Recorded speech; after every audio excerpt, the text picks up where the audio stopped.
somewhat unsavory source of entertainment. We now know that many of the major social media companies hire individuals called attention engineers who borrow principles from Las Vegas casino gambling, among other places, to try to make these products as addictive as possible. That is the desired use case of these products, is that you use it in an addictive fashion because that maximizes the profit that can be extracted from your attention and data. So it's not a fundamental technology, it's just a source of entertainment, one among many, and it's somewhat unsavory if you look a little bit closer. So here's the second common objection I hear when I suggest that people quit social media. The objection goes as follows: Cal, I can't quit social media because it is vital to my success in the 21st century economy. If I do not have a well-cultivated social media brand, people won't know who I am, people won't be able to find me, opportunities won't come my way, and I will effectively disappear from the economy. So again, my reaction is, once again, this objection also is nonsense. So I recently published this book that draws on multiple different strands of evidence to make the point that in a competitive 21st century economy, what the market values is the ability to produce things that are rare and are valuable. If you can produce something that's rare and is valuable, the market will value that. What the market dismisses, for the most part, are activities that are easy to replicate and produce a small amount of value. Well, social media use is the epitome of an easy-to-replicate activity that does not directly produce a lot of value. It's something that any 16-year-old with a smartphone can do. By definition, the market is not going to give a lot of value to those behaviors. It's instead going to reward the deep, concentrated work required to build real skills and to apply those skills to produce things like a craftsman that are rare and that are valuable.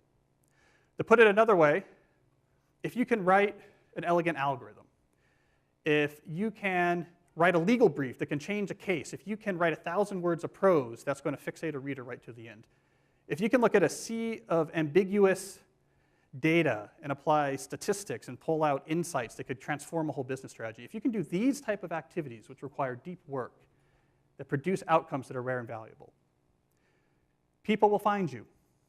You will be able to write your own ticket. You will be able to build the foundation of a very meaningful and successful professional life, regardless of how many Instagram followers you have.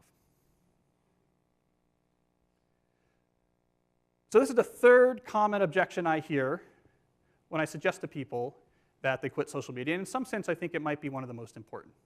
So this objection goes as follows: Cal, maybe I agree with you. Maybe you're right. It's not a fundamental technology. Maybe using social media is not at the core of my professional success. But you know what?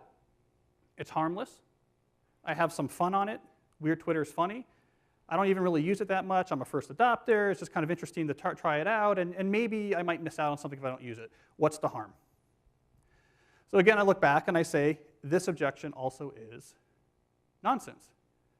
In this case, what it misses is what I think is a very important reality that we need to talk about more frankly, which is that social media brings with it multiple, well-documented, significant harms.